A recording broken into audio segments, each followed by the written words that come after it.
Y bueno, cambiando de tema, licenciado, muchos de nuestros suscriptores en nuestro canal son mexicanos que viven en Estados Unidos y me gustaría abordar el tema de los migrantes debido a su calidad migratoria.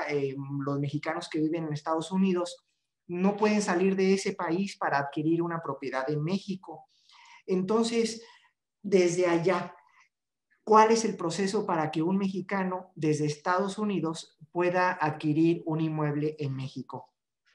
No tienen ningún problema para adquirir, son mexicanos, tiene el mismo tratamiento que una persona que vive aquí en el país, pero si no pudiera venir, tiene dos formas de adquirir un inmueble. Una es acudir ante el cónsul de México en el país donde estuviera. La mayoría de nuestros connacionales están en Estados Unidos y allá hay, casi en todas las ciudades hay cónsules mexicanos. Y si es en los países extranjeros, deberán acudir ante el cónsul de México en el país donde habitaran para poder adquirir y otorgar un poder, porque el cónsul tiene las facultades de notario público.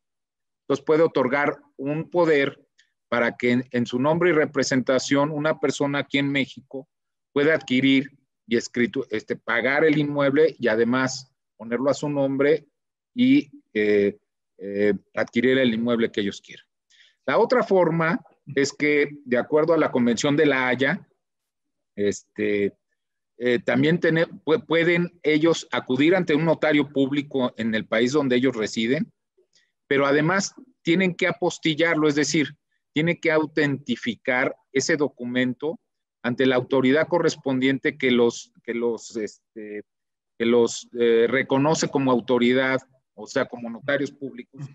Y es una forma muy sencilla. A mucha gente, por ejemplo, que está en Estados Unidos y está de manera ilegal en otros países, tienen miedo de acudir por ejemplo, ante el cónsul. Realmente los cónsules pues están para proteger a los connacionales, a los mexicanos, y no tienen por qué preocuparse de nada. Pueden ir ahí es la Casa de México, en el extranjero, y pues para que nuestros paisanos y nuestros connacionales no tengan miedo a acudir ante un cónsul o ante un notario público. Ellos no son autoridad migratoria ni para acusarlos ni nada, al contrario, esas autoridades están para proteger a los connacionales. Y es muy fácil, o sea, pueden otorgar un poder ante el cónsul en Estados Unidos o en el país que sea, o acudir ante el notario público de ese país y apostillar el documento. De acuerdo. Y al momento de realizar la operación, la transferencia del connacional la realiza a un familiar y el familiar es el que paga, o cuál sería, ¿tiene alguna implicación hacerlo de esa manera, licenciado? Yo la verdad sugeriría, porque para efectos fiscales y de mayor transparencia, es que realmente, ya que hayan arreglado todo ante el notario público, ya que hayan hecho todo lo que se deba de hacer, es que realmente le depositen al vendedor. Desde allá pueden hacer una transferencia. Obviamente tarda algunos días, pero ir preparando la escritura, dar los datos del vendedor al comprador en el extranjero, para que desde su banco haga una transferencia al vendedor. Eso es lo más sano, lo más correcto. Porque si le transfieren al poderdante o al apoderado, la autoridad fiscal aquí en México lo podría considerar como un ingreso, una acumulación en el ingreso. Y ahí, si le llega a caer Hacienda, pues tendría que demostrar que se lo mandó el familiar con el poder para que después le comprara en su nombre y representación una casa. No le veo ningún problema, pero de todos modos no hay que hacer cosas buenas que parezcan malas. Y luego la aclaración ante las autoridades fiscales pues puede ser un poco engorroso y en lugar de hacer un favor a un familiar, pues a lo mejor pues no le va a gustar mucho que le caiga Hacienda, ¿no? Lo más correcto es que se haga una transferencia de la cuenta del comprador hacia el vendedor. Muy bien, muchas gracias.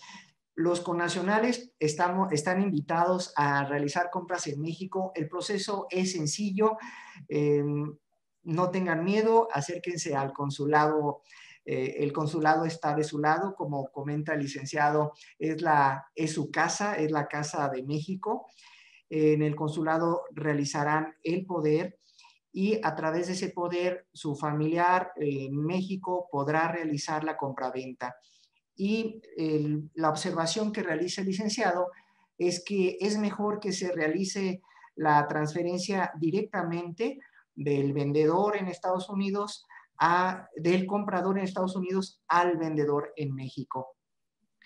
Los mexicanos que cuentan con doble nacionalidad, licenciado, les conviene adquirir un inmueble como mexicano seguramente. Es correcto. Pueden adquirir ellos sin ningún problema, pueden ser norteamericanos, nacionalizados norteamericanos. Incluso, mira Arturo, pueden ser hijos de mexicanos, nacidos en el extranjero y además registrados en México, porque adquieren la doble nacionalidad.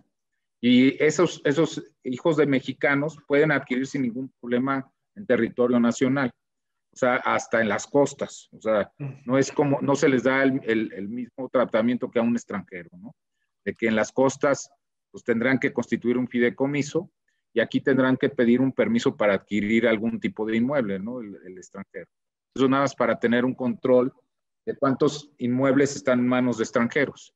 No es porque al contrario, se les invita a que vengan a invertir aquí en México y son bienvenidos, pero es un control que tienen nuestras autoridades para saber qué inmuebles o qué propiedad está en manos de gente extranjera, ¿no? De acuerdo. ¿Y cuál es el proceso para que un extranjero adquiera un inmueble en México, licenciado? Es muy sencillo, fíjate, se debe de obtener un permiso previo ante la Secretaría de Relaciones Exteriores y no tiene ningún costo. Nada más se da la información, cualquier persona puede adquirir extranjera, pero siempre y cuando no se encuentre dentro de las millas que marca la ley en las costas y en las fronteras. Es decir, en las costas un extranjero no puede adquirir, ni en las fronteras tampoco un extranjero. Lo tendrá que hacer a través de un fideicomiso. Pero, por ejemplo, si vienen aquí en Morelia, que pues, es donde residimos y donde estamos, como tú sabes, pues hay una comunidad, yo estoy sorprendido, pero cada vez llegan más norteamericanos a vivir y lo cual son bienvenidos. Bueno. Sí. Canadienses, americanos, aquí a Morelia, a Pátzcuaro, y pues, lo cual nos tiene muy contentos. Y nada más es acudir ante la Secretaría de Relaciones Exteriores, a la Dirección de Asuntos Jurídicos de México, y que tramite a través de un representante local que esté habilitado con un poder notarial o de manera personal el extranjero.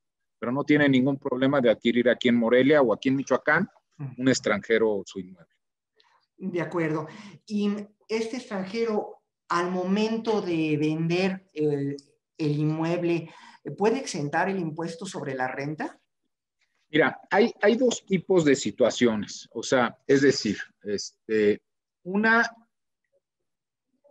es si el extranjero tiene residencia permanente en el país, o sea, es decir, es residente permanente y esa es su casa habitación y la va a vender, sí está exento del impago del impuesto sobre la renta. Pero si no es residente en el país, que únicamente tiene su calidad migratoria de turista o es que hay muchos extranjeros que nada más vienen a pasar algunas temporadas aquí en México y no tienen su vida cotidiana. Hay mucho norteamericano, canadiense que viene por temporadas, se vienen del frío, bajan aquí a México y compran una propiedad pero nunca arreglan su calidad migratoria. Es decir, no son residentes permanentes en el país y por lo tanto ellos tienen un tratamiento diferente. Ellos si quisieran vender una propiedad, pagan el 25% del valor del inmueble de impuestos sobre la renta por enajenación. O sea, ellos de cajón pagan el impuesto sobre la renta. Es decir, si una propiedad la venden en $1,000,000 de pesos, tienen que pagar 250,000 pesos de impuestos sobre la renta. De acuerdo, licenciado. Platicamos con el licenciado Octavio Peña Miguel y muchas gracias por esta ponencia, licenciado, que seguramente ha sido de gran utilidad para nuestros amigos y clientes. Soy Arturo Castrejón de Coldwell Banker Américas. Agradezco tus comentarios vía redes sociales y no te pierdas ningún programa suscribiéndote a nuestro canal de videos en YouTube. Licenciado, muchos saludos. Gracias por este tiempo. Arturo, estoy a tus órdenes y saludos a todos tus clientes y amigos. Gracias. Gracias, saludos.